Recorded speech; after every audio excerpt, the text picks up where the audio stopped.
এক সাহাবী আল্লাহ রাসূল সাল্লাল্লাহু আলাইহি ওয়া আলিহি ওয়াসাল্লামের কাছে এসে তিনি বললেন, ইয়া রাসূলুল্লাহ হালাকতু ইয়া রাসূলুল্লাহ, হে রাসূল আমি তো শেষ, আমি তো শেষ। রাসূল সাল্লাল্লাহু আলাইহি ওয়াসাল্লাম বললেন, ওমা আহলাকা, কি হয়েছে তোমার? তো সে বলে, ওয়াকাআতু আলা ইমরাআতি ফি রমাদান, আমি তো রমজান মাসে দিনের বেলায় আমার স্ত্রীর সাথে মেলামেশা করে ফেলছি, একেবারে ফাইনাল মেলামেশা, আমার সিমেন আউট হয়ে গেছে বডি থেকে। এজন্য সে অস্থির হয়ে রাসূল সাল্লাল্লাহু আলাইহি ওয়াসাল্লামের কাছে এসে, ইয়া রাসূলুল্লাহ আমি তো শেষ, আমারে বাঁচান, আমারে বাঁচান। কি হয়েছে? বলে, দিনের বেলায় রমজানে স্ত্রীর সাথে মেলামেশা, ইন্টিমেসি নিষেধ, আমি তো ইন্টিমেসিতে চলে গেছি, আমার কি হবে, আমারে বাঁচান। তো আপনারা জানেন যে ইচ্ছাকৃত যদি কেউ রোজা ভাঙে, ইচ্ছা করে যদি কেউ রোজা ভাঙে, তার বিধান হচ্ছে তার কাজাও করতে হবে, কাফারাও দিতে হবে। কাজা মানে একটা রোজার জন্য আরেকটা রোজা, আর কাফারা হচ্ছে হয় তাকে একটা দাস আজাদ করতে হবে, অথবা তাকে 60টা রোজা রাখতে হবে টানা, অথবা 60 জন মিসকিনকে খাওয়াতে হবে। তো সে যখন এসে বললো, ইয়া রাসূলুল্লাহ আমাকে বাঁচান, কি করবো আমি? রাসূল সাল্লাল্লাহু আলাইহি ওয়াসাল্লাম বলেন, আচ্ছা ঠিক আছে, তুমি এই কাজ করে ফেলছো, তোমার তো পেনাল্টি হয়েছে, তো পেনাল্টি কি? তো বলে যে, রাসূল সাল্লাল্লাহু আলাইহি ওয়াসাল্লাম বলেন যে তুমি একটা দাস আজাদ করে দাও। বলে, ইয়া রাসূলুল্লাহ এই সক্ষমতা আমার নাই, আমি দাস আজাদ করবো কোত্থেকে? আচ্ছা এটা পারবা না, তো তাহলে টানা 60টা রোজা রাখো কাফারা হিসেবে, টানা 60 দিন রোজা রাখতে হবে, রমজান চলে যাওয়ার পর 60 দিন রোজা এটা রাখো। বলে, ইয়া রাসূলুল্লাহ এটাও পারবো না, আমি টানা 60 দিন রোজা আমি রাখতে পারবো না। আচ্ছা এটাও যদি না পারো, তাহলে তুমি 60 জন মিসকিনকে খাবার খাইয়ে দাও। এবার সে বলে, ইয়া রাসূলুল্লাহ খাবারও খাওয়াতে পারবো না আমি, এই সামর্থ্য নাই। কি বিপদ! দাস আজাদ এটাও পারবা না, টানা 60টা রোজা এটাও পারবা না, 60 জন মিসকিনকে খাবার দিবা তাও পারবা না, তো কি আর করা, বসো এক পাশে বসো। বসে আছেন, উনি অন্যান্য কাজ সারতেছেন। হঠাৎ এক ঝুড়ি খেজুর রাসূল সাল্লাল্লাহু আলাইহি ওয়াসাল্লামের কাছে আসলো, এক ঝুড়ি সাদাকার খেজুর আসলো। আসার পর রাসূল সাল্লাল্লাহু আলাইহি ওয়াসাল্লাম বললেন, ওই লোকটা কই যে এই কাজ করে ফেলছে, তাকে নিয়ে আসা হলো।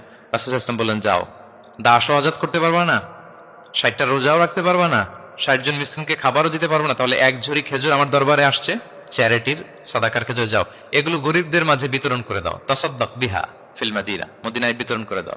এবার সে বলে, আলা আফকারা মিন্না ইয়া রাসূলুল্লাহ, ইয়া রাসূলুল্লাহ আমার চেয়ে গরিব কাউকে দিতে হবে? রাসূল সাল্লাল্লাহু আলাইহি ওয়াসাল্লাম বলেন, হ্যাঁ গরিব কাউকে দিবা। বলতেছে, এই পুরো মদিনাতে আমার চেয়ে গরিব আর কেউ নাই। কি বিপদ! তোমার চেয়ে গরিব আর কেউ নাই? বলতেছে, আমি সবচেয়ে মদিনায় গরিব। বলতেছে, তাহলে কি আর করবো, যাও তুমিই খাও, নিয়ে যাও বাসায়, তুমি আর তোমার ফ্যামিলি সবাই মিলে এটা খাও। চিন্তা করেন, আসছিল পেনাল্টি দিতে, নিয়ে গেল এক ঝুড়ি, কথা বোঝা নাই, নিয়ে গেল এক ঝুড়ি খেজুর। দেখেন what is the flexibility of Islam, Islam কতটা ফ্লেক্সিবল, মানুষের সুবিধা অসুবিধাকে ইসলাম কতটা গুরুত্ব দেয়। আমরা ইসলামকে বোঝানোর ক্ষেত্রে, এক্সপ্লেইন করার ক্ষেত্রে এগুলো মাথায় রাখি না। পশ্চিমা বিশ্বের দায়ীরা রাস্তার মধ্যেও দাওয়াতি কাজ করে, আলহামদুলিল্লাহ, এটাকে স্ট্রিট দাওয়া বলে। এই যে এরকম টেবিল নিয়ে বসে কোরআনের ট্রান্সলেশন নিয়ে, কিছু ইসলামের সহজ সরল বই নিয়ে তারা নন মুসলিমদের সাথে ইসলাম নিয়ে কথা বলে, আর ওরা খুব ফ্রেন্ডলি মানুষের সাথে মেশে কথা বলে, ফলে ইজিলি তাদেরকে অ্যাপ্রোচ করা যায়।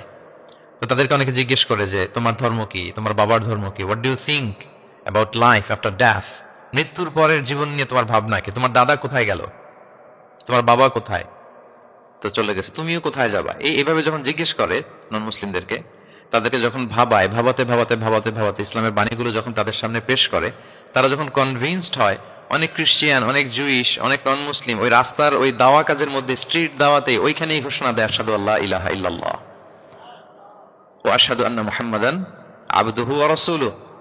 রাস্তায় আধা ঘন্টা দাওয়া কাজের মধ্যেই ওরা কনভিন্সড হয়ে মুসলমান হয়ে যায়। হ্যাঁ, ওয়ার্ল্ড ফাস্টেস্ট গ্রোয়িং রিলিজিয়ন, গোটা বিশ্বব্যাপী এভাবে ইসলামকে আল্লাহ তাআলা ছড়িয়ে দিচ্ছেন, গোটা বিশ্বব্যাপী ছড়ায় যাচ্ছে, কেউ এর অগ্রগতিকে থামায় রাখতে পারবে না, অসম্ভব। দেন কোশ্চেন হচ্ছে, এত এত ধর্ম থাকতে, এত এত ডক্ট্রিন থাকতে, মতভেদ থাকতে, ইসলামের গ্রোথ এত বেশি কেন? গোটা বিশ্বতে দেখি মুসলমানরা মার খায়, ফিলিস্তিনে মার খাচ্ছে, আরাকানে মার খাচ্ছে, কাশ্মীরে মার খাচ্ছে, সব জায়গায় আমরা অপ্রেসড। তারপরেও মানুষের এত অ্যাট্রাকশন কেন ইসলামের প্রতি? ইসলাম থেকে তো মানুষ ভয়ে ভাগার কথা ছিল। ইসলামোফোব যেভাবে তারা ডিজাইন করেছে ওয়ার্ল্ড ওয়াইড, ইসলামের ব্যাপারে একটা ভীতি যেভাবে আন্তর্জাতিকভাবে ছড়িয়ে দেওয়া হয়েছে, এখন তো ইসলাম থেকে দূরে যাওয়ার কথা ছিল, কি বলেন? কিন্তু তার বিপরীতে বানের পানির মতো মানুষ ইসলাম ধর্মে ঢুকছে, লা ইলাহা পড়ে তারা সৌভাগ্যবান হচ্ছে। এর কারণটাকে আজকে আমরা এই কারণটা উদ্ধার করবার চেষ্টা করবো, যে কেন হওয়ার কথা ছিল ইসলামের কথা শুনলে মানুষ ভয় পাবে না, সে নন মুসলিমরাই ইসলামের সুশীতল সুমহান বাণীর নিচে আশ্রয় নিচ্ছে। এর কারণটা কি? এই কারণগুলো আজকে আমরা বলবো। সূরা সফের 2টি আয়াত 8 নম্বর এবং 9 নম্বর দুইটা আয়াত তেলাওয়াত করেছি। এই আয়াত দুটির আলোকে কিছু কথা আপনাদের সামনে উপস্থাপন করেই আমি আমার আলোচনার সমাপ্তি করব ইনশাআল্লাহ। আয়াত দুটিতে আল্লাহ তাআলা বলছেন যে যারা ইসলামকে পছন্দ করে না, যারা ইসলাম বিরোধী শক্তি, যারা ইসলামের ধ্বংস চায়, তারা চায় তাদের মুখের ফুৎকারে ইসলামের আলোকে তারা নিভিয়ে দিবে। কিন্তু আল্লাহর ফয়সালা হচ্ছে আল্লাহ তার দ্বীনকে, দ্বীনের জ্যোতিকে পূর্ণরূপে বিকশিত করবেন, যদিও এটা কাফেররা অপছন্দ করে। সুবহানাল্লাহ। এবং তিনি আল্লাহ তাআলা রাসূলকে প্রেরণ করেছেন হেদায়েত দিয়ে আর সত্য ধর্ম দিয়ে, দ্বীনে হক দিয়ে, যাতে করে মানব রচিত যত ধর্ম আছে, মতবাদ আছে, সব কিছুর কবর রচনা করে এগুলোর উপরে আল্লাহ তাআলা দ্বীন ইসলামকে বিজয়ী করতে পারেন, যদিও এটা মুশরিকদের কাছে খুব অসহনীয়। তাহলে এই আয়াত দুটি থেকে আমরা বুঝতে পারলাম যে ইসলামের বিজয় অবশ্যম্ভাবী এই পৃথিবীতে। ইসলামের বিজয়, অগ্রগতি, অগ্রযাত্রা কেউ ঠেকিয়ে রাখতে পারবে না। কিন্তু ইসলাম বিরোধীরা চায় ইসলামের অগ্রযাত্রাকে তারা নিভিয়ে দিবে, ইসলামের জ্যোতিকে মুখের ফুৎকারে নিভিয়ে দিবে। আওয়াজ করে বলেন তো, কাফিররা, ইসলাম বিরোধীরা মুখের ফুৎকারে আল্লাহর এই দিনের জ্যোতি বা আলোকে কি কখনো নিভাতে পারবে? বলেন, কোশ্চেনকালেও পারবে না। তারা নানা ষড়যন্ত্র করে, তারা নানা ধরনের চক্রান্ত করে, কূটকৌশল করে, আমাদেরকে আমাদের ভূমি থেকে উচ্ছেদ করে, আমাদের ভূখণ্ডে বোমা নিক্ষেপ করে, নানা ধরনের ষড়যন্ত্রের ছক এঁকে আমাদের নওজওয়ানদেরকে শহীদ করে, গ্লোবাল সমুদ ফ্লোটিলার মতো নৌবহরকে আটকে দিয়ে ওরা ভাবে যে ওরা ইসলামের বিজয়কে ঠেকায় ফেলবে। আসলে কি পারবে? না। আল্লাহ বলেন, আমি ইসলামের জ্যোতিকে পূর্ণরূপে বিকশিত করবো। আল্লাহু আকবার। এটাকে কেউ ঠেকাতে পারবে না। তাহলে ইসলামের বিজয় অবশ্যম্ভাবী। এটা হচ্ছে আজকের আমার আলোচনার টপিক, যে ইসলামের বিজয় এটা অবশ্যম্ভাবী, অ্যাবসলিউটলি অ্যাবসলিউট, এটা হবেই। এটাকে কেউ ঠেকাতে পারবে না। ওয়াদাটা কার বলেন তো? সবাই একটা আওয়াজ করে বলুন, ওয়াদা কার? এটা আল্লাহর ওয়াদা, যে আল্লাহ তাআলা তার জমিনে তার দিনকে তিনি বিজয়ী করবেন, ডমিনেন্ট করবেন, পাওয়ারফুল করবেন। পৃথিবীর কোন শক্তি ইসলামের এই বিজয়কে, অগ্রযাত্রাকে আটকাতে পারবে না। ইসলামের বিজয় সুনিশ্চিত। ইসলাম বিজয়ী হবে আপনাকে নিয়ে বা আপনাকে ছাড়া, আমাকে নিয়ে কিংবা আমাকে ছাড়া। আই রিপিট, আমি আবারও বলছি, ইসলামের বিজয় হবেই হবে, আপনাকে সহ বা আপনাকে ছাড়া, আমাকে সহ বা আমাকে ছাড়া, বিজয় হবেই। সো আমি যদি এই মহাবিজয়ের একটা অংশীজন হতে পারি, এটা আমার জন্য লাখ। কি বলেন? এই বিজয়ের পার্ট যদি আমি হতে পারি, এই ভিক্টরির একটা পার্ট যদি, অংশ যদি হতে পারি, তো এটা আমার জন্য ব্লেসিংস, আমার সৌভাগ্য। ঠিক কিনা বলেন? এখন বলেন, আমরা সেই সৌভাগ্যের অধিকারী হতে চাই কি চাই না? হতে চাই না সবাই? আল্লাহ তাআলা কবুল করুক, আমরা পড়ি আমিন। তাহলে আল্লাহর ওয়াদা, ইসলামের বিজয় হবেই হবে, সুনিশ্চিত, কোনো সন্দেহ নাই। কেউ এই বিজয়কে ঠেকাতে পারবে না। ইসলামের বিজয় হবে আমাকে নিয়ে বা আমাকে ছাড়া, আপনাকে নিয়ে বা আপনাকে ছাড়া, বিজয় হবেই। তবে আমরা যদি লেগে থাকতে পারি, এটা আমাদের জন্য সৌভাগ্যের। এবং আমরা যদি দেখি, আল্লাহ রাসূল সাল্লাল্লাহু আলাইহি ওয়া আলিহি ওয়াসাল্লাম তিনিও এরকম ভবিষ্যৎবাণী তিনি করে গিয়েছেন যে ইসলামের বিজয় অবশ্যম্ভাবী।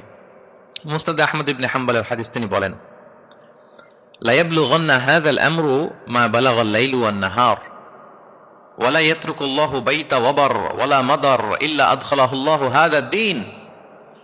এই দ্বীন ইসলাম, এই লা ইলাহা ইল্লাল্লাহর বাণী পৌঁছে যাবে গোটা বিশ্বব্যাপী। যেখানে দিন হয়, রাত হয়, দিন রাত্রির আবর্তন পৃথিবীর যেখানে ঘটে, সেখানেই কালেমার বাণীকে পৌঁছে দিবে কে? এই পৃথিবীতে এমন কোনো কাঁচা পাকা ঘর থাকবে না যে এই ঘরে লা ইলাহার বাণী পৌঁছাবে না। সুবহানাল্লাহ। পৃথিবীতে এমন কোনো জায়গা থাকবে না, এটা হোক মরুভূমি, হোক জঙ্গল, হতে পারে পাহাড়, হতে পারে কোনো আদিবাসী নৃগোষ্ঠী থাকে, পৃথিবীর এমন কোনো জায়গা থাকবে না যেখানে লা ইলাহার বাণী পৌঁছাবে না, পৌঁছে যাবে। সহিহ মুসলিমের আরেক বর্ণনায় আল্লাহ রাসূল সাল্লাল্লাহু আলাইহি ওয়া আলিহি ওয়াসাল্লাম তিনি বলেন, ইন্নাল্লাহা যাওয়ালি আল আরবা ফারাআইতু মাশারিকাহা ওয়া মাগারিবাহা ওয়া ইন্না মুলকা উম্মতি সায়াবলুগু মা যুবিয়া লি মিনহা। তিনি বলেন, আল্লাহ তাআলা গোটা বিশ্বটাকে ছোট করে একটা রেপ্লিকা বানিয়ে আমার চোখের সামনে তুলে ধরেছেন। আমি পৃথিবীর প্রাচ্য পাশ্চাত্য সবটুকুন দেখেছি, আর আমি যদ্দূর দেখেছি ঠিক তদ্দূর কালেমার বাণী পৌঁছে যাবে। সুবহানাল্লাহ পড়বেন না? তার মানে গোটা বিশ্বব্যাপী ইসলামের সুমহান বাণীকে পৌঁছে দিবে কে? আল্লাহ পৌঁছে দিবেন। আল্লাহর ওয়াদা আর নবী আলাইহিস সালামের ভবিষ্যৎবাণী। তো ইসলামের এই বিজয়ের অংশী যেন আমরা হতে পারি, আল্লাহ আমাদেরকে তৌফিক দান করুক। আপনি যদি বর্তমান পৃথিবীর দিকে তাকান, তাহলে দেখবেন যে ইসলামের বিরুদ্ধে এত ষড়যন্ত্র, এত কনস্পাইরেসি, এত অত্যাচার, অপারেশন, এত কিছুর পরেও ইসলাম হচ্ছে world's fastest growing religion right now. পৃথিবীর সবচাইতে গ্রোয়িং রিলিজিয়ন হচ্ছে ইসলাম, সবচাইতে। আপনি দেখেন, জরিপ চালিয়ে একটু খোঁজখবর নিয়ে দেখেন, সারা ওয়ার্ল্ডে দ্য ফাস্টেস্ট গ্রোয়িং রিলিজিয়ন হচ্ছে ইসলাম, সবচাইতে বাড়ন্ত, যেই ধর্মের ভেতরে মানুষ বানের পানির মতো প্রবেশ করছে, সেই ধর্মটার নাম কি? ইসলাম। মানুষ প্রবেশ করছে বানের পানির মতো। আপনি পশ্চিমা বিশ্বে দেখেন, প্রতি জুমাবারে অনেক অমুসলিম, নন মুসলিম, ইহুদি, খ্রিস্টান, এইথিস্ট, সংশয়বাদী, অ্যান্টাগনিস্ট, তারা এসে শাহাদা বাণী পড়ে মুসলমান হয়ে যাচ্ছে প্রতি জুমাবার, নারী পুরুষ নির্বিশেষে, আস্তিক নাস্তিক নির্বিশেষে প্রতি জুমাবারে তারা এসে শাহাদা পড়ে মুসলমান হয়ে যাচ্ছে। এটা তো মসজিদের খবর। রাস্তাঘাটেও আমাদের পশ্চিমা বিশ্বের দায়ীরা রাস্তার মধ্যেও দাওয়াতি কাজ করে, আলহামদুলিল্লাহ। এটাকে স্ট্রিট দাওয়া বলে। এই যে এরকম টেবিল নিয়ে বসে কোরআনের ট্রান্সলেশন নিয়ে ইসলাম ধর্মে ঢুকছে, লা ইলাহা পড়ে তারা সৌভাগ্যবান হচ্ছে। এর কারণটা কি? আজকে আমরা এই কারণটা উদ্ধার করবার চেষ্টা করবো, যে কেন হওয়ার কথা ছিল ইসলামের কথা শুনলে মানুষ ভয় পাবে না, সেই নন মুসলিমরাই ইসলামের সুশীতল সুমহান বাণীর নিচে আশ্রয় নিচ্ছে। এর কারণটা কি? এই কারণগুলো আজকে আমরা বলবো।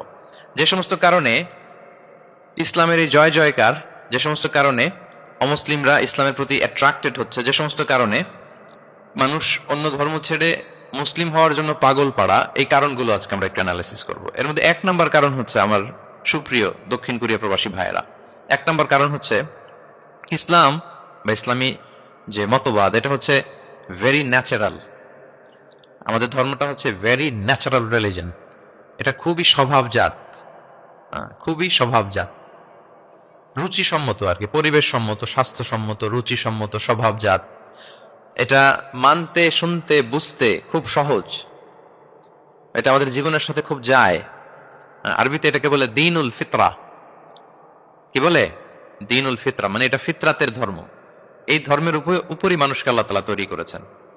এটা এটা যখন সুন্দরভাবে কারোর সামনে প্রেজেন্ট করা হয়, এটা তার কাছে এলিয়েন মনে হয় না, বরং বেশ আপন মনে হয়। এর কারণ হচ্ছে রুহের জগতে আমরা এরকম একটা কনফারেন্সে জয়েন করেছিলাম। সাইয়েদনা আদম আলাইহিস সালামের পৃষ্ঠদেশ থেকে যারা আমরা বনি আদম হয়ে পৃথিবীতে আসবো, তাদের রুহগুলোকে একত্রিত করে আল্লাহ এরকম একটা কনফারেন্সে কভেনেন্ট করেছিলেন, চুক্তি। তিনি আমাদের জিজ্ঞেস করেছিলেন যে আলাস্তু বিরাব্বিকুম, আমি কি তোমাদের রব নই? আমরা তখন স্বীকারোক্তি দিয়ে এসেছিলাম, আমরা বলেছিলাম ক্বালু বালা শাহিদনা, হ্যাঁ আপনি আমাদের রব। তার মানে রুহের জগতেই আমরা আমাদের রবকে চিনে এসেছি, ইসলামকে চিনে এসেছি রুহের জগতেই।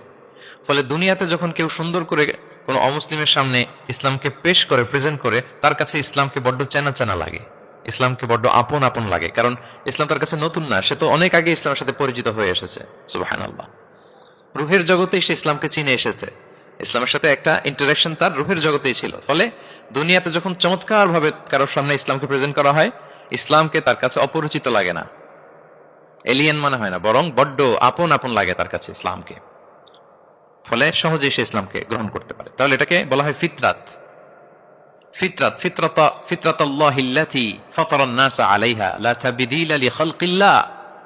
আল্লাহর প্রকৃতির অনুসরণ করো। আল্লাহ বলেন যে প্রকৃতির উপর আল্লাহ তাআলা মানুষকে বানিয়েছেন, আল্লাহর সৃষ্টি কাঠামোতে কোনো পরিবর্তন নেই। তাহলে সবাই এই ফিতরাত ইসলামের উপরই জন্মায়। অন্য হাদিসে আল্লাহ রাসূল সাল্লাল্লাহু আলাইহি ওয়াসাল্লাম বলেন যে মা মিন মাউলুদিন ইল্লা ইউলাদু আলাল ফিতরাহ ফাআবাওয়াহু ইউহাউবিদানিহি আও ইউনাসসিরানিহি আও ইউমাজ্জিসানিহি। মানে সব মানুষ ইসলামের উপর জন্মায়, পরে তার মা বাবারা হয়তো তাকে ইহুদি বানায় বা হিন্দু বানায় বা অগ্নি উপাসক বানায়, কিন্তু তার আসল ধর্ম হচ্ছে ইসলাম। আওয়াজ করে বলেন তো, আসল ধর্ম কি? আসল ধর্ম ইসলাম।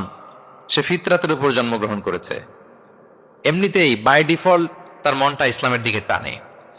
এই পৃথিবীতে যা কিছু ভালো, যা কিছু কল্যাণকর, যা কিছু আমাদের সাথে খাপ খায়, সুইট করে, সহজে সুইটেবল হয়, এটাই ফিতরাত। এটাই কি? ফিতরাত। তো সব মানুষ ফিতরাতের উপর জন্মেছে, ইসলামের উপর জন্মেছে। মেরাজের রাতে রাসূল সাল্লাল্লাহু আলাইহি ওয়াসাল্লামকে দুইটা পেয়ালা দেয়া হয়েছে। তিনি বললেন উতিতু বিইনাআইন, আমাকে জিবরাইল আলাইহিস সালাম দুইটা বাটি দিল বা পেয়ালা দিল। ফি আহাদিহিমা লাবান ওয়া ফিল আখিরি খামর। এর একটার মধ্যে ছিল দুধ আর একটা মদ। আমি দেখতে পাচ্ছিলাম না কোনটাই কি। আমাকে যখন দেয়া হলো ফাআখাযতুল লাবান, আমি দুধের বাটি নিলাম। তখন জিবরিল আলাইহিস সালাম বললেন আসবতাল ফিতরাহ, আপনি ফিতরাতটাই নিয়েছেন, মানে যেটা ভালো ওইটাই নিয়েছেন, যেটা আপনার সাথে সুইট করে ওইটাই নিয়েছেন। সুবহানাল্লাহ পড়েন। তাহলে ইসলাম হচ্ছে দীনুল ফিতরাহ, এটা ফিতরাতি ধর্ম, এটা অতিরিক্ত চাপিয়ে দেয়া না, এটাই আমাদের ধর্ম। এজন্য ইসলামকে প্রেজেন্ট করলে আমাদের সামনে সুন্দরভাবে, এটা আমাদের কাছে অস্বাভাবিক মনে হয় না, খুবই স্বাভাবিক মনে হয়, ভেরি ন্যাচারাল মনে হয় ইসলামকে আমাদের কাছে। এটা হচ্ছে ফিতরাতের ধর্ম। এই কারণে অমুসলিমরা ইসলামের প্রতি আকৃষ্ট হচ্ছে। কারণ ইসলাম মানা, ইসলাম বোঝা, ইসলামকে প্র্যাকটিস করা মানুষের জন্য সহজ। এটা স্বভাবজাত ধর্ম তার, এটা ভেরি ন্যাচারাল, প্রাকৃতিক, রুচিসম্মত, স্বভাবসম্মত। এজন্য ইসলামের প্রতি মানুষ আকৃষ্ট হয়। এই পয়েন্টটাকে সবাই বুঝতে পেরেছেন? দ্বীনুল ফিতরা বুঝতে পেরেছেন সবাই? আচ্ছা, এটা হচ্ছে ন্যাচারাল রিলিজিয়ন, এই কারণে মানুষ আকৃষ্ট হয়। 2 নাম্বার, ইসলামের প্রতি এত আকৃষ্ট হওয়ার কারণ হচ্ছে দ্য ইউনিভার্সালিটি অফ ইসলাম। আরবিতে এটাকে বলে আল উমুম, মানে ইসলামের সার্বজনীনতা। ইসলাম হচ্ছে ভেরি ওপেন মাইন্ডেড রিলিজন, সবাইকে অ্যাকোমোডেট করতে পারে। পৃথিবীতে যত ফেইথ আছে, Islam is more accommodative than any other faith. যে কোনো ফেইথ বা বিশ্বাসের চেয়ে ইসলাম ভেরি অ্যাকোমোডেটিভ, সবার জন্য খোলা। The door of Islam is open for everybody 24/7। যখনই কেউ আসতে চায় ইসলামে, ওয়েলকাম। একজন খ্রিস্টান ভাই যদি বলে যে আমি মুসলিম হতে চাই, তার জন্য কোনো বাধা আছে বলেন? আমাদের পক্ষ থেকে কোনো না আছে নাকি? আচ্ছা, কোনো ইহুদি যদি বলে মুসলিম হব, কোনো সমস্যা? কোনো নাস্তিক যদি বলে, কোনো পাহাড়ি নিগোষ্ঠী চাকমা যদি বলে, কোনো সমস্যা আছে? নাই। কিন্তু আপনি যদি বলেন যে আমার ইহুদি হতে বড্ড মন চায়, আমি এখন মুসলিম তো, আমি ইসলাম ছেড়ে দিয়ে ইহুদি হতে চাই, ইহুদি হতে পারবেন? পারবেন না। যদি জেনে না থাকেন জেনে নেন, চাইলেই কেউ ইহুদি হতে পারে না। ইহুদি হতে হয় বাই বর্ন, জন্মসূত্রে। তাও আবার বাবা ইহুদি হইলে হবে না। কি আজীব তামাশা! মা ইহুদি হইতে হবে। ইহুদি মায়ের পেট থেকে যদি কেউ জন্মায় তাইলে সে ইহুদি। কিন্তু আমাদের ধর্মে এরকম নিয়ম আছে বলেন তো? না। তাহলে ইসলামটা হচ্ছে সার্বজনীন, এখানে কোনো সাম্প্রদায়িকতা নেই। কারণ ইসলাম সকল সম্প্রদায়ের জন্য এসেছে। আলহামদুলিল্লাহ পড়েন। ইসলামের সাম্প্রদায়িকতা আছে? না, এটা সকল সম্প্রদায়ের জন্য এসছে। যেমন দেখেন, ইসলামের রব আল্লাহ তাআলাকে আল্লাহ কিভাবে পরিচয় করায় দিচ্ছেন। আল্লাহ বলছেন সূরা ফাতিহার শুরুতে, আমরা প্রতিদিন এটা রিসাইট করি, আমরা পড়ি আলহামদুলিল্লাহি রাব্বিল, সবাই পড়েন আলহামদুলিল্লাহি রাব্বিল আলামিন। প্রশংসা সেই আল্লাহর যিনি হচ্ছেন রব্বুল আলামিন, মানে জগৎ সমূহের রব। তিনি সবার রব। কার রব?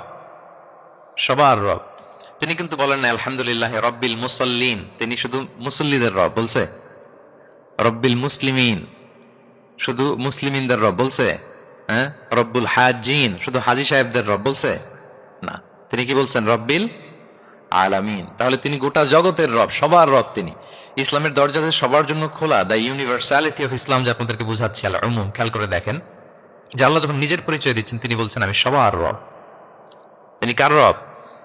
তিনি সবার রব। আলহামদুলিল্লাহ রাব্বিল আলামিন। এবং রাসূলুল্লাহ সাল্লাল্লাহু আলাইহি ওয়া আলিহি ওয়াসাল্লামের পরিচয় যখন আল্লাহ তাআলা করায় দিচ্ছেন, তখন আল্লাহ বলছেন ওয়ামা আরসালনাকা ইল্লা রাহমাতাল লিল আলামিন, I have sent you as a mercy for all the worlds. নবী হে, আপনি গোটা বিশ্বের সবার জন্য রহমত। সুবহানাল্লাহ। আল্লাহ বলছে যে শুধু মুসলমানদের জন্য রহমত?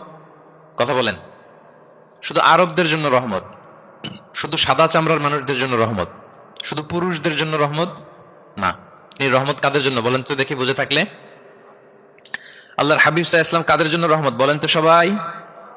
সবার জন্য রহমত। দেখেন ইউনিভার্সালিটি অফ ইসলাম, ইসলাম যে সবার জন্য। আচ্ছা, আল্লাহ সবার, রাসূলও সবার। এবার ইসলামের কিতাব কোরআনের দিকে যদি খেয়াল করি, কোরআনের পরিচয় দিতে যে আল্লাহ তাআলা বলেছেন ইন হুয়া ইল্লা যিকরা লিল আলামিন, নিশ্চয়ই কোরআনটা হচ্ছে জগৎবাসীর জন্য যিকরা, উপদেশ, রিমাইন্ডার। তাহলে কোরআনও সবার জন্য নাকি শুধু আমাদের? প্রিয় ভাইরা, কোরআন কি শুধু আমাদের বই? না, এটা হিন্দু ভাইদেরও বই, এটা নাস্তিকদেরও বই, এটা বুদ্ধিস্টদেরও বই, তাদের হেদায়েতের কথাও এখানে আছে। এটা সবার বই, এটার ওনারশিপ সবার, এটা আমাদের সবার। তাহলে দেখেন, আমাদের রব সবার, আমাদের রাসূল সবার, আমাদের কিতাব সবার। তাহলে ইসলামে কোনো সংকীর্ণতা নেই, ইসলামে কোনো সাম্প্রদায়িকতা নেই, কোনো সম্প্রদায়ের জন্য ইসলাম আসেনি, ইসলাম এসেছে সবার জন্য। আলহামদুলিল্লাহ পড়েন। তাহলে দ্য ইউনিভার্সালিটি অফ ইসলাম, এটা ক্লিয়ার না সবার কাছে? বুঝতে পেরেছেন? তাহলে কেন ইসলাম দ্য ফাস্টেস্ট গ্রোয়িং রিলিজিয়ান? গোটা বিশ্বে সবচাইতে বেশি গ্রো হচ্ছে ইসলামের। 2টা কারণ বলে ফেলেছি। 1 নম্বর কি ছিল বলেন তো? মনে আছে কিনা কারো দেখি? Very natural religion. কে বলছে ন্যাচারাল দেখি? এই মাশাআল্লাহ। কি উনি শুধু বুঝলো নাকি, আর বাকিরা বললেন না যে? 1 নম্বর কি ছিল? ন্যাচারাল। ইসলাম হচ্ছে ভেরি ন্যাচারাল রিলিজিয়ান, স্বভাবজাত, প্রাকৃতিক ধর্ম। আমাদের মনের সাথে, প্রকৃতির সাথে খাপ খায় না এরকম কোনো আইন বিধান ইসলামে নাই। গেল। 2 নাম্বার কি বললাম? জোরে। সার্বজনীন। সার্বজনীন ধর্ম, সবার এটা। কোনো নির্দিষ্ট গোষ্ঠী, কোনো সম্প্রদায়ের জন্য ইসলাম আসে নাই। আচ্ছা, 3 নাম্বার হচ্ছে ফ্লেক্সিবিলিটি। ইসলাম অনেক ফ্লেক্সিবল একটা রিলিজিয়ন। আরবিতে এটাকে বলে আত-তাইসির, মানে ইসলামে কাঠিন্যতা নেই, ইসলামের বিধানগুলো সহজ। বলেন, ইসলামের বিধান মানতে আপনাদের কঠিন লাগে? আল্লাহ বলেন ইউরিদুল্লাহু বিকুমুল ইউসরা ওয়ালা ইউরিদু বিকুমুল উসর। আল্লাহ তোমাদের জন্য সহজ চান, কঠিন চান না। আল্লাহ কি চায়? সবাই বলুন। আল্লাহ সহজ চায়, আল্লাহ কঠিন চায় না। আমরা অনেক সময় কঠিন করে দিনকে উপস্থাপন করি, জটিল করে দিনকে উপস্থাপন করি। ওমা জাআলা আলাইকুম ফিদ-দীনি মিন হারাজ। আল্লাহ তাআলা দিনে কোনো জটিলতা রাখেননি, কিন্তু আমরা খুব কঠিন করে উপস্থাপন করি। আল্লাহ বারবার বলেছেন সহজ সহজ সহজ, লা ইউকাল্লিফুল্লাহু নাফসান ইল্লা উসআহা। আল্লাহ সাধ্যের বাইরে কাউকে কিছু চাপিয়ে দেন না। আমাদের যদ্দূর সাধ্যের কোলায় ঠিক তদ্দূরই আল্লাহ চাপিয়ে দেন। সুবহানাল্লাহ। ইসলাম কত সহজ, কতটা সহজ আমি আপনাদেরকে বুঝিয়ে বলছি, আপনারা একটু মনোযোগ দিয়ে শুনুন। একটা ছোট্ট হাদিস আপনাদের সাথে শেয়ার করি। ইসলাম কতটা সহজ আপনারা একটু শুনলেই বুঝতে পারবেন। এক সাহাবী আল্লাহ রাসূল সাল্লাল্লাহু আলাইহি ওয়া আলিহি ওয়াসাল্লামের কাছে এসে তিনি বললেন, ইয়া রাসূলুল্লাহ হালাকতু ইয়া রাসূলুল্লাহ, হে রাসূল আমি তো শেষ। আমি তো, শুনতেছেন, মনোযোগ আছে? আমি তো শেষ। রাসূল সাল্লাল্লাহু আলাইহি ওয়াসাল্লাম বললেন, ওমা আহলাকা, কি হয়েছে তোমার? তো সে বলে, ওয়াকাআতু আলা ইমরাআতি ফি রমাদান, আমি তো রমজান মাসের দিনের বেলায় আমার স্ত্রীর সাথে মেলামেশা করে ফেলছি, একেবারে ফাইনাল মেলামেশা, আমার সিমেন আউট হয়ে গেছে বডি থেকে। এজন্য সে অস্থির হয়ে রাসূল সাল্লাল্লাহু আলাইহি ওয়াসাল্লামের কাছে এসে, ইয়া রাসূল আমি তো শেষ, আমারে বাঁচান, আমারে বাঁচান। কি হয়েছে?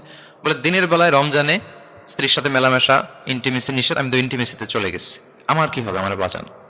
তো আপনারা জানেন যে ইচ্ছাকৃত যদি কেউ রোজা ভাঙে, আমি আপনাদেরকে বোঝাচ্ছি হচ্ছে ফ্লেক্সিবিলিটি, ইসলাম যে কতটা ফ্লেক্সিবল এটা আগে মাথায় রাখেন, যে what is the essence of flexibility in Islam, কতটা ফ্লেক্সিবল ইসলামের নিয়ম কানুন আর তাইসির।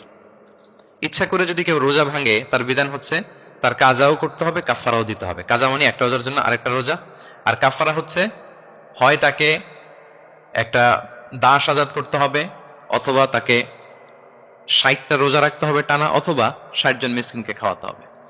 তো সে যখন এসে বললো, ইয়া রাসূলুল্লাহ আমাকে বাঁচান, কি করবো আমি? রাসূল সাল্লাল্লাহু আলাইহি ওয়াসাল্লাম বললেন, আচ্ছা ঠিক আছে, তুমি এই কাজ করে ফেলছো, তোমার তো পেনাল্টি হয়েছে। তো পেনাল্টি কি? তো বলে যে, রাসূল সাল্লাল্লাহু আলাইহি ওয়াসাল্লাম বললেন যে তুমি একটা দাস আজাদ করে দাও। বলে, ইয়া রাসূলুল্লাহ এই সক্ষমতা আমার নাই, আমি দাস আজাদ করবো কোত্থেকে? আচ্ছা, এটা পারবা না, তো তাহলে টানা 60টা রোজা রাখো কাফারা হিসেবে, টানা 60 দিন রোজা রাখতে হবে, রমজান চলে যাওয়ার পরে 60 দিন রোজা, এটা রাখো। বলে, ইয়া রাসূলুল্লাহ এটাও পারবো না, আমি টানা 60 দিন রোজা আমি রাখতে পারবো না। আচ্ছা, এটাও যদি না পারো, তাহলে তুমি 60 জন মিসকিনকে খাবার খাইয়ে দাও। এবার সে বলে, ইয়া রাসূলুল্লাহ খাবারও খাওয়াতে পারবো না, আমি এই সামর্থ্য নাই। কি বিপদ! দাস আজাদ এটাও পারবা না, টানা 60টা রোজা এটাও পারবা না, 60 জন মিসকিনকে খাবার দিবা তাও পারবা না। তো কি আর করা, বসো, এক পাশে বসো। বসে আছেন, উনি অন্যান্য কাজ সারতেছেন। হঠাৎ এক ঝুড়ি খেজুর রাসূল সাল্লাল্লাহু আলাইহি ওয়াসাল্লামের কাছে আসলো, এক ঝুড়ি সাদাকার খেজুর আসলো। আসার পর রাসূল সাল্লাল্লাহু আলাইহি ওয়াসাল্লাম বললেন, ওই লোকটা কই যে এই কাজ করে ফেলছে, তাকে নিয়ে আসা হলো। রাসূল সাল্লাল্লাহু আলাইহি ওয়াসাল্লাম বললেন, যাও, দাসও আজাদ করতে পারবা না, 60টা রোজাও রাখতে পারবা না, 60 জন মিসকিনকে খাবারও দিতে পারবো না, তাহলে এক ঝুড়ি খেজুর আমার দরবারে আসছে, চ্যারিটির সাদাকার খেজুর, যাও এগুলো গরিবদের মাঝে বিতরণ করে দাও, তাসাদ্দাক বিহা ফিল মাদিনা, মদিনায় বিতরণ করে দাও। এবার সে বলে, আলা আফকারা মিন্না ইয়া রাসূলুল্লাহ, ইয়া রাসূলুল্লাহ আমার চেয়ে গরিব কাউকে দিতে হবে? রাসূল সাল্লাল্লাহু আলাইহি ওয়াসাল্লাম বললেন, হ্যাঁ গরিব কাউকে দিবা। বলতেছে, এই পুরো মদিনাতে আমার চেয়ে গরিব আর কেউ নাই। কি বিপদ! তোমার চেয়ে গরিব আর কেউ নাই? বলতেছে, আমি সবচেয়ে মদিনায় গরিব। বলতেছে, তাহলে কি আর করবো, যাও তুমিই খাও, নিয়ে যাও বাসায়, তুমি আর তোমার ফ্যামিলির সবাই মিলে এটা খাও।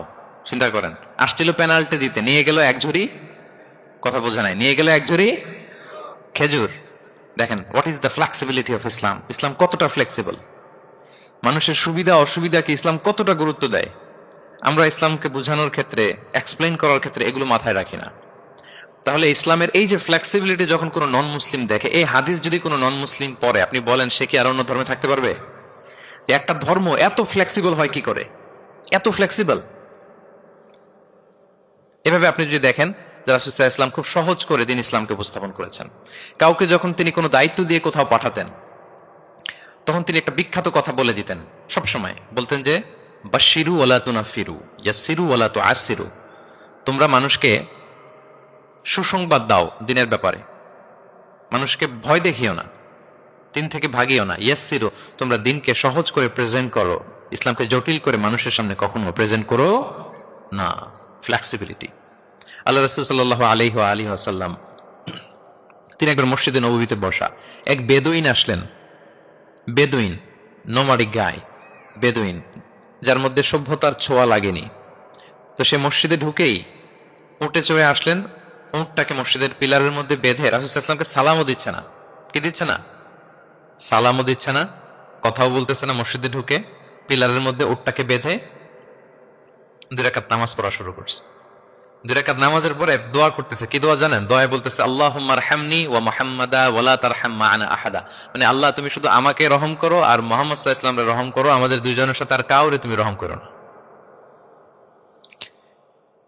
বেদুইন হলে যা হয়, তার যে এটিকেটস অফ দোয়া, দোয়ার যে আদব, অন্যের জন্য দোয়া করলে যে নিজের লাভ এটা ভুলে গেছে। আপনারা এটা জানেন তো যে অন্যের জন্য দোয়া করলে লাভ? জানেন?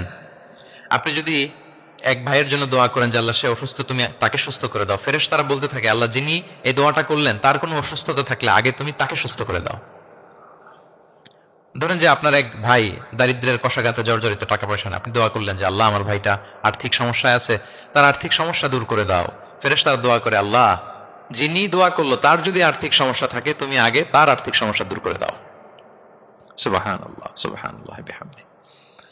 তো এক লোক এই হাদিসের ফজিলত শুনে ইফতারের পূর্ব মুহূর্তে, যেহেতু দোয়া কবুল হয়, তার ওয়াইফ ইফতারি তৈরি করতেছে, এই হাদিসের ফজিলত শুনে এক লোক তার বন্ধুর জন্য দোয়া করতেছে যে আল্লাহ আমার বন্ধুটা তো এখনো বিয়ে হয় নাই, তুমি সুন্দরী রূপবতী একটা স্ত্রীর ব্যবস্থা করে দাও আল্লাহ আমার বন্ধুর।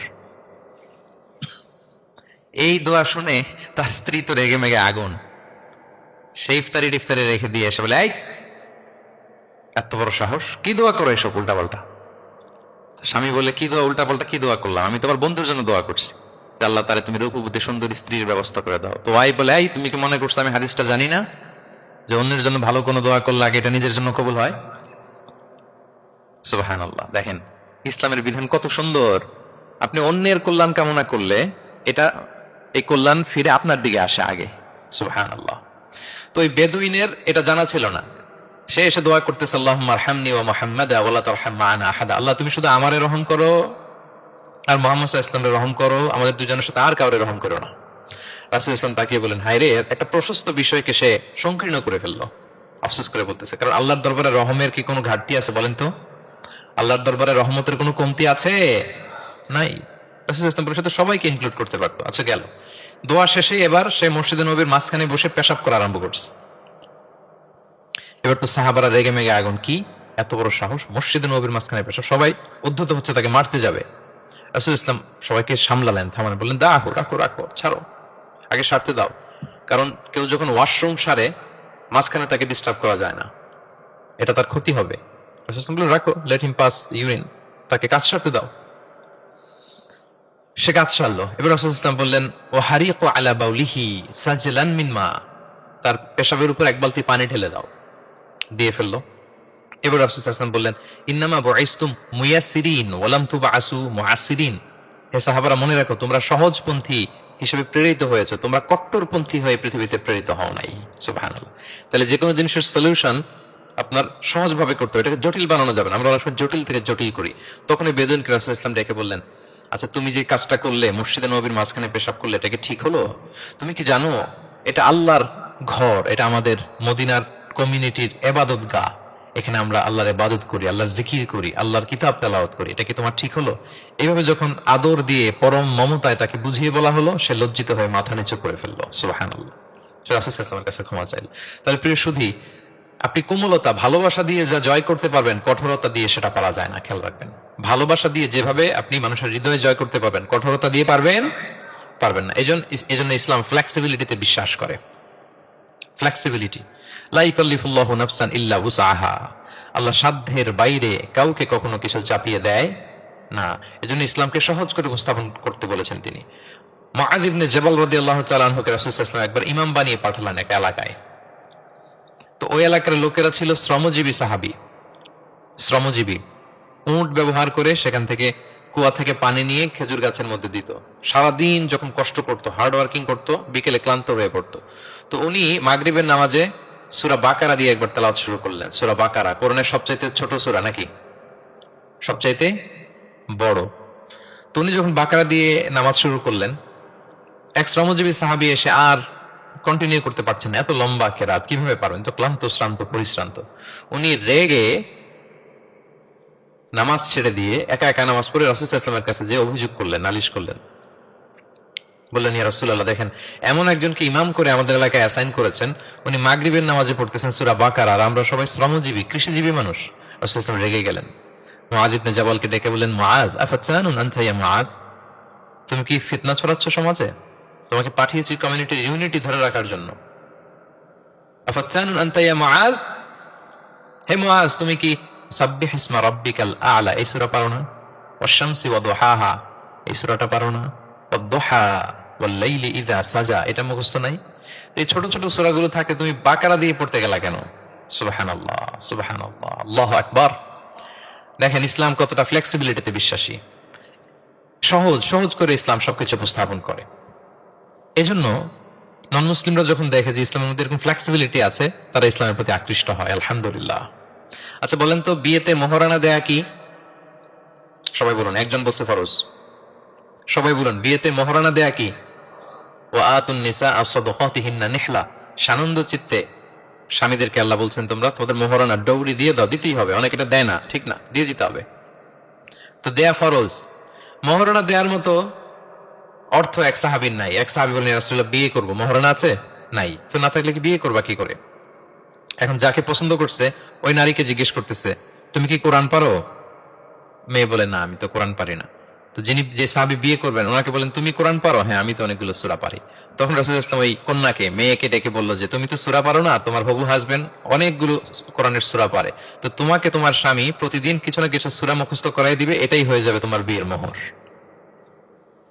তাহলে বলেন তো সহজ না কঠিন? অজু করে নামাজ পড়া কি? সবাই বলুন, ফরজ। কিন্তু ধরেন অজুর পানি নাই, তখন তায়াম্মুম করে পড়লেও কবুল করবে কে?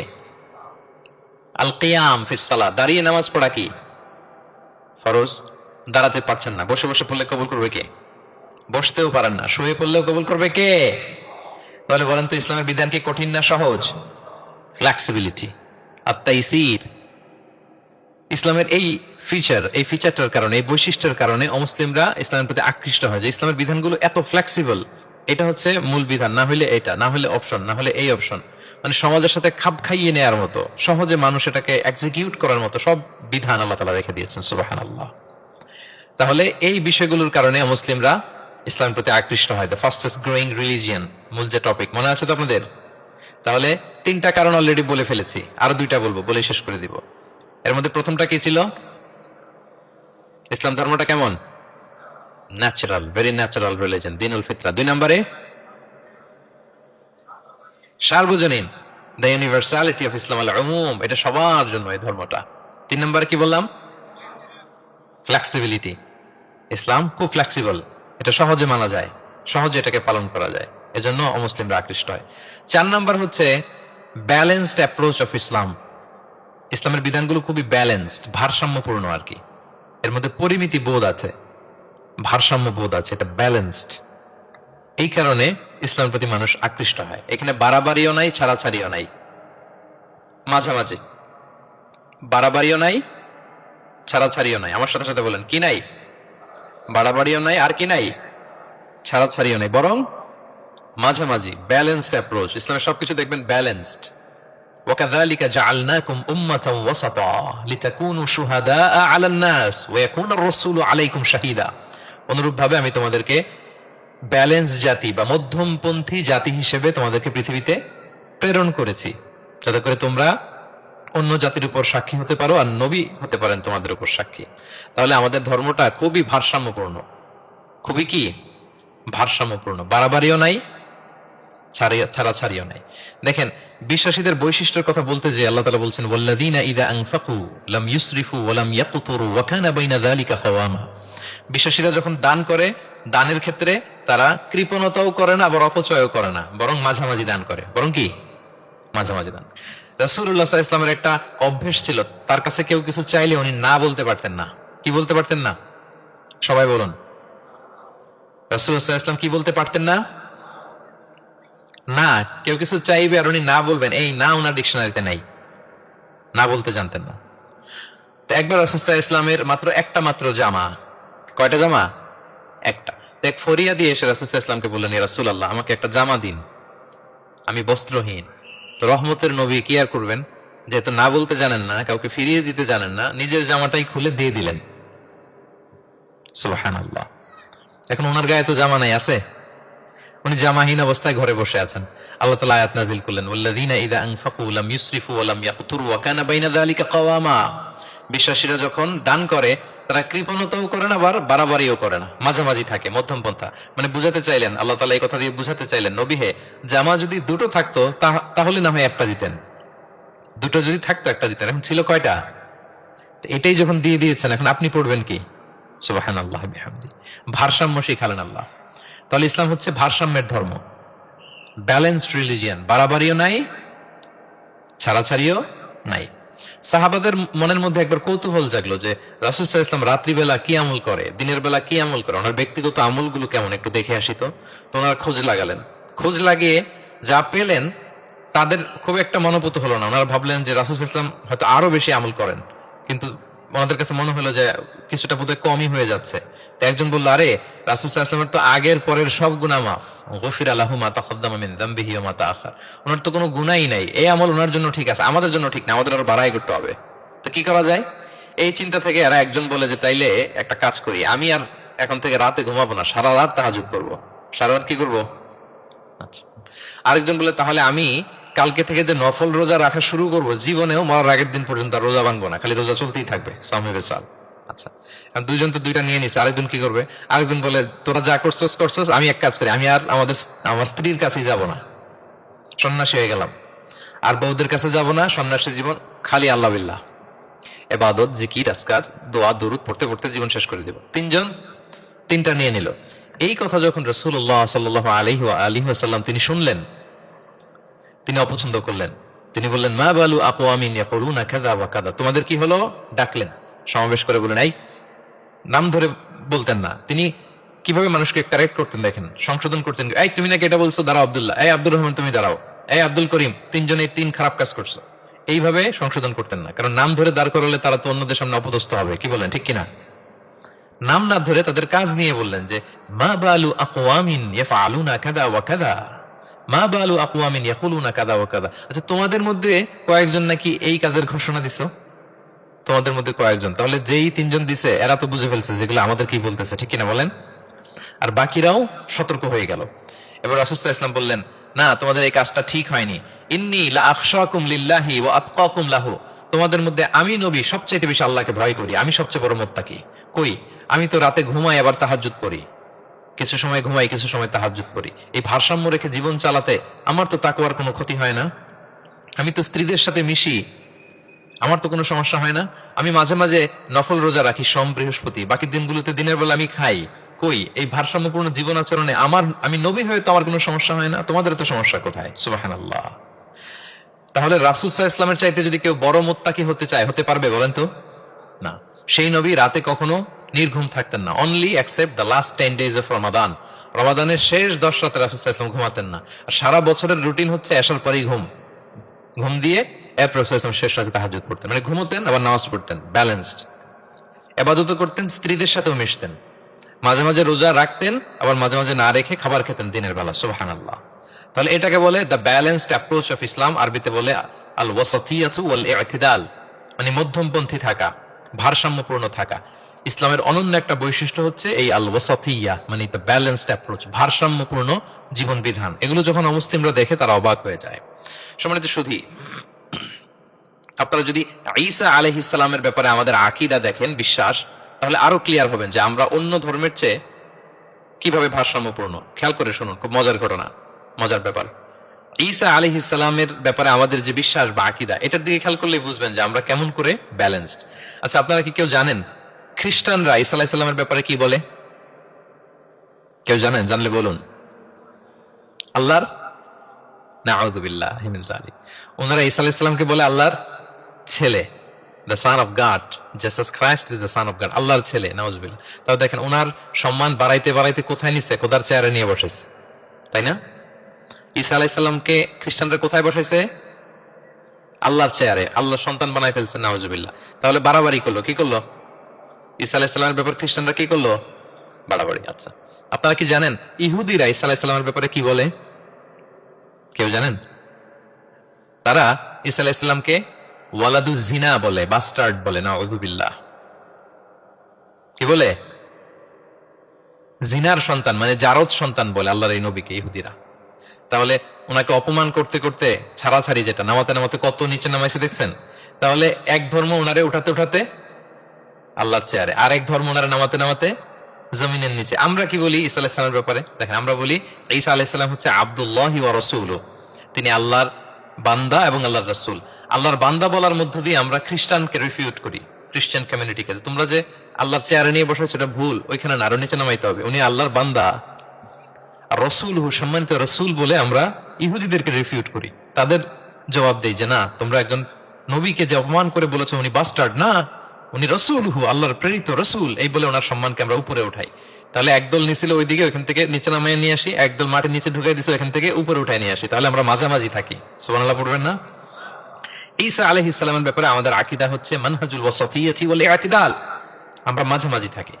আচ্ছা, আমাদের যে বোনদের পিরিয়ড হয় প্রতি মাসে, মেনস্ট্রুয়েশনাল পিরিয়ড হয়, খ্রিস্টানরা কি করে জানেন?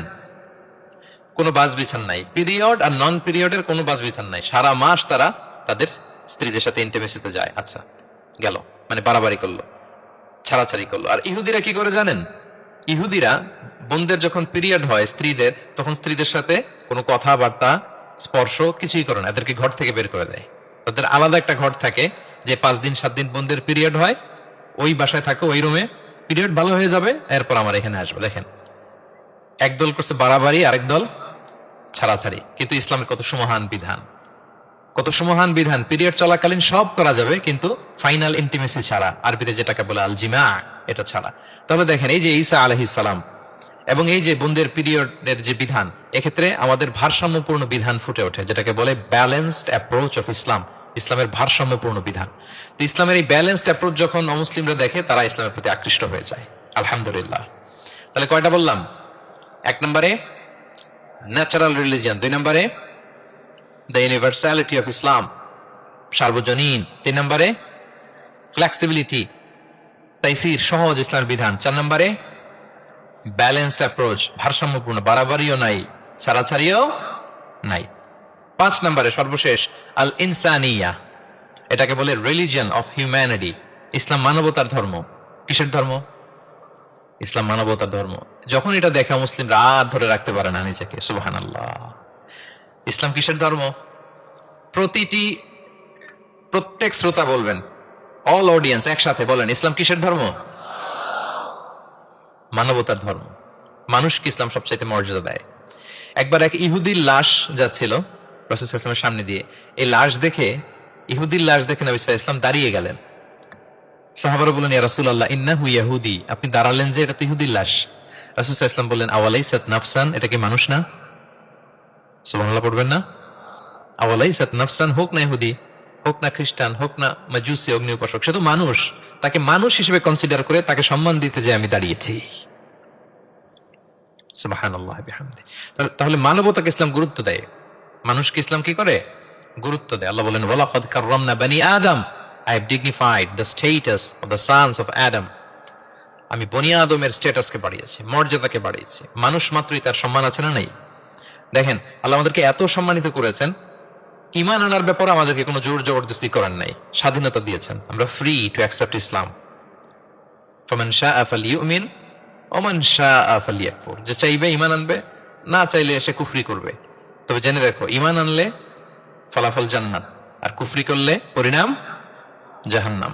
কিন্তু জোর করবো না আমি, লা ইকরাহা ফিদ্দীন, দ্বীনে জবরদস্তি নাই, বাড়াবাড়ি নাই, নো কম্পালশন ইন ইসলাম। কাউকে ফোর্স করে আপনি জোর করে ইসলামে আনলে হবে না। তাহলে এটা মানবতার ধর্ম। মানবতাকে ইসলাম সবচাইতে বেশি গুরুত্ব দেয়। যেমন ধরেন যে, দুর্যোগ পীড়িত কোনো এলাকায় যদি আমরা ত্রাণ নিয়ে যাই, আমরা কি সেখানে দেখে দেখে শুধু মুসলিম ঘরে ত্রাণ দেই নাকি? ওখানে মুসলিম থাকলে মুসলিম দেই, হিন্দুরা যদি থাকে তাদেরকে দেই। আমরা যদি কোনো দুর্যোগপূর্ণ এলাকায় যাই, সেখানে নাস্তিক থাকলে তার ঘরেও আমরা ত্রাণ পৌঁছে দেই। আমরা যদি কোনো উদ্ধার কর্মে অংশগ্রহণ করেছি, ধরেন যে আগুন লেগেছে, আপনি উদ্ধার কর্মতে অংশগ্রহণ করেন, এখন খুঁজে খুঁজে যার মাথায় টুপি আরে আপনি বাঁচাবেন নাকি? যার গালে দাঁড়িয়ে আরে বাঁচাবেন না। আপনি সবাইকে বাঁচাবেন। আল্লাহু আকবার। মানবতা যেখানে বিপন্ন সেখানেই ইসলামের সাপোর্ট আছে না নাই বলেন? যেখানেই মানবতা বিপন্ন সেখানে ইসলাম পৌঁছে যায়, কারণ ইসলাম হচ্ছে দ্য রিলিজিয়ন অফ হিউম্যানিটি। এটা মানবতার ধর্ম। মানুষ হিসেবে ইসলাম সবাইকে কনসিডার করে। মদিনাতে একবার 60 জন খ্রিস্টান পাদ্রী আসবেন নাজরান থেকে। খ্রিস্টান পাদ্রী কোন ধর্মের? খ্রিস্টান।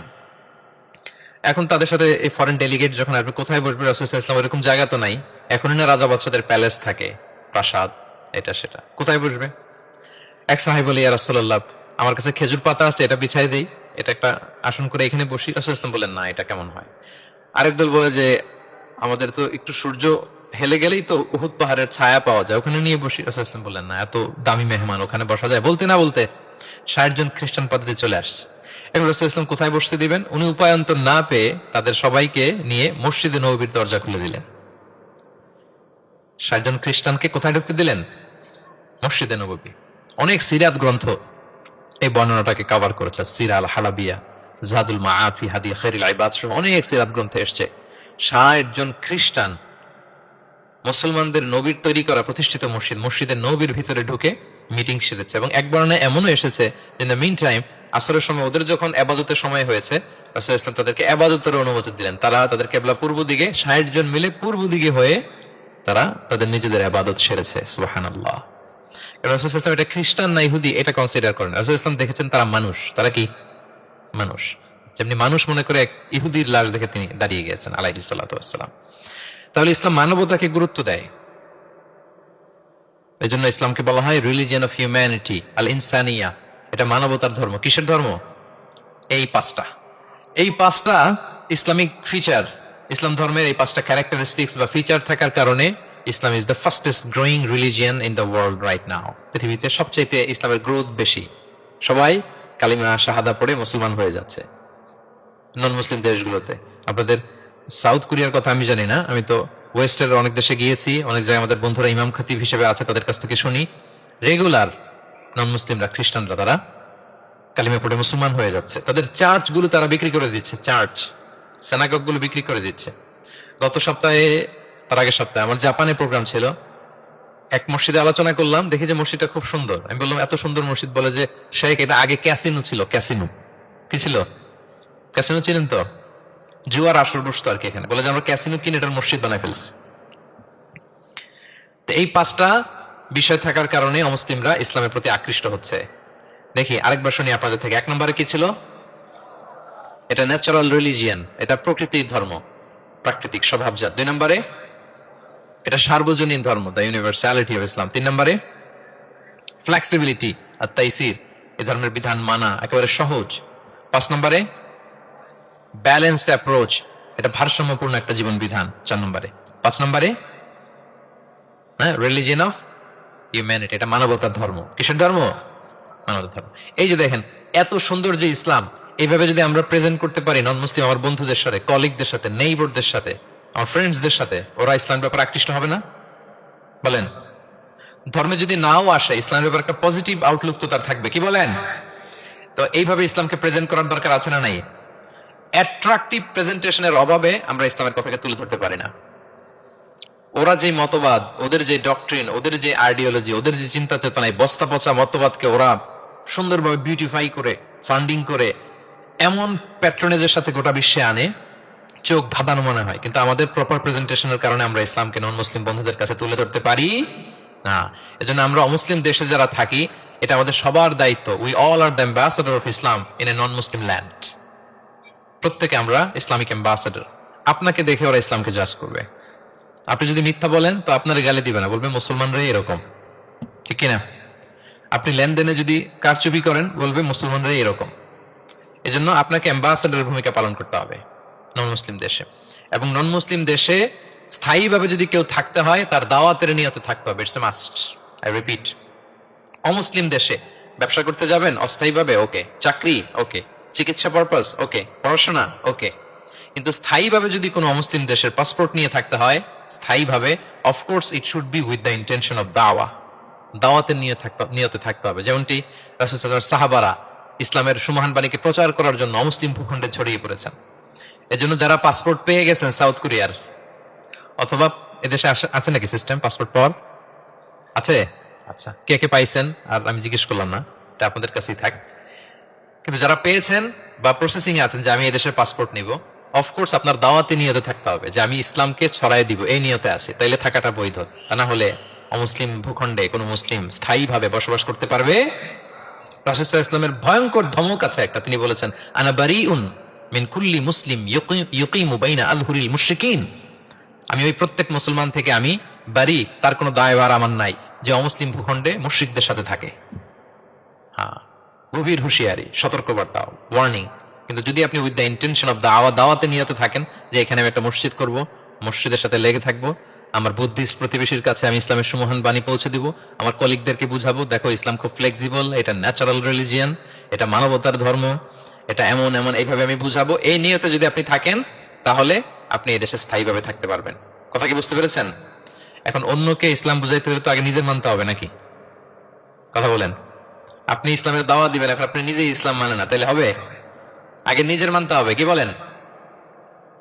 আগে নিজের ইসলামকে কি করতে হবে? মানতে হবে। আমার প্রিয় ভাইয়েরা, Islam is our identity, Islam is our honour, আমাদের সম্মান হচ্ছে ইসলামে। ওমর ফারুক রাদিয়াল্লাহু তাআলা আনহু বলতেন নাহনু কওমুন আ'আজ্জানাল্লাহু বিল ইসলাম, আমরা এমন জাতি যে জাতিকে আল্লাহ তাআলা ইসলাম দিয়ে সম্মানিত করেছে। ফাইনি বিতাগাইনাল ইজ্জাতা বিগাইরিহি আযাল্লানাল্লাহ, ইসলাম ছাড়া অন্য কোথাও যদি আমরা সম্মান তালাশ করি তাহলে আমাদেরকে অপদস্থ করে ছাড়বেন কে? একটাই মনোনীত ধর্ম আল্লাহ তাআলার কাছে, সেটা হচ্ছে ইসলাম। আওয়াজ করে বলুন, সেটা কি? ইন্নাদ দীনা ইনদাল্লাহিল ইসলাম, একমাত্র আল্লাহর কাছে accepted only one religion to Allah, সেটা হচ্ছে ইসলাম। ওমাই ইয়াবতাগি গায়রাল ইসলামি দীনান ফালান ইউকবালা মিনহু ওয়া হুয়া ফিল আখিরাতি মিনাল খাসিরিন, ইসলাম ছাড়া অন্য কিছু যদি কেউ তালাশ করে, সেটার সাথে নিজেকে জড়ায়, আল্লাহ তাআলা কবুল করবেন না। That will not be accepted from him in the day of judgment and he will be loser minal khasirin, সে হবে লুজার, হতভাগা হবে, দুর্ভাগা হবে।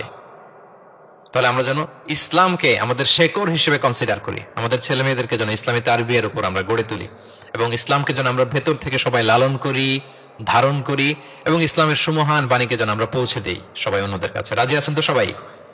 তাহলে সাউথ কোরিয়ায় যারা স্থায়ীভাবে থাকতে চান কোন নিয়তে থাকবেন? দাওয়াতের নিয়তে। We all should be a living da'i, আমরা লিভিং দাই হয়ে থাকবো। আমাদেরকে দেখলে আমার চলনে বলনে কথনে আমার ডিলিংস দেখেই যেন ভাই এত ভালো মানুষ, আরে এটাই তো সুন্দর, এটাই তো ইসলাম। আম্মাজান আয়েশাকে জিজ্ঞেস করা হলো যে আম্মাজান কাইফা কানা খুলুক রাসূলিল্লাহ, নবী সাল্লাল্লাহু আলাইহি ওয়াসাল্লামের ক্যারেক্টার কেমন ছিল? তিনি বলতেন যে ইনদামা রাসূল সাল্লাল্লাহু আলাইহি ওয়াসাল্লাম ইয়ামশি আলাল আরদ কাআন্নাল কুরআনা ইয়ামশি আলাইহি, যখন রাসূল সাল্লাল্লাহু আলাইহি ওয়াসাল্লাম রাস্তা দিয়ে হেঁটে যেতেন as if a living Quran is walking on the street, মনে হতো একটা জীবন্ত কোরআন রাস্তা দিয়ে হেঁটে যাচ্ছে। তা আপনাকে দেখলেও যেন মানুষ মনে করে এটা একটা জীবন্ত ইসলাম। আপনার চলাফেরায়, আচরণে, কাজে, লেনদেনে মনে করে যেন সেই ইসলামের একটা আইকন। কি এভাবে থাকা যাবে তো ইনশাআল্লাহ? ইসলামকে আমাদের জীবনে, পরিবারের, সমাজে আমরা পরিপূর্ণভাবে মানতে রাজি আছি তো? ছেলে মেয়েদেরকে ইসলামের উপর অটুট রাখতে সবাই রাজি আছি? আল্লাহ তাআলা আমাদের সবাইকে কথাগুলো বোঝা আর আমল করার তৌফিক দান করুক। ইসলামের এই বিজয়ে যেন আমরাও শামিল হতে পারি। কোনো অমুসলিমের, নন মুসলিমের ষড়যন্ত্রকারীদের রক্তচক্ষু ইসলামের অগ্রযাত্রাকে ঠেকায় রাখতে পারবে না। আল্লাহ তার দিনের জ্যোতিকে পূর্ণরূপে বিকশিত করবেন এবং দিনের বিজয়ের এই মহা সমারোহে আমরাও যেন অংশীজন হতে পারি। আল্লাহ তাআলা আমাদের সবাইকে কথাগুলো বোঝার ও আমল করার তৌফিক দান করুক।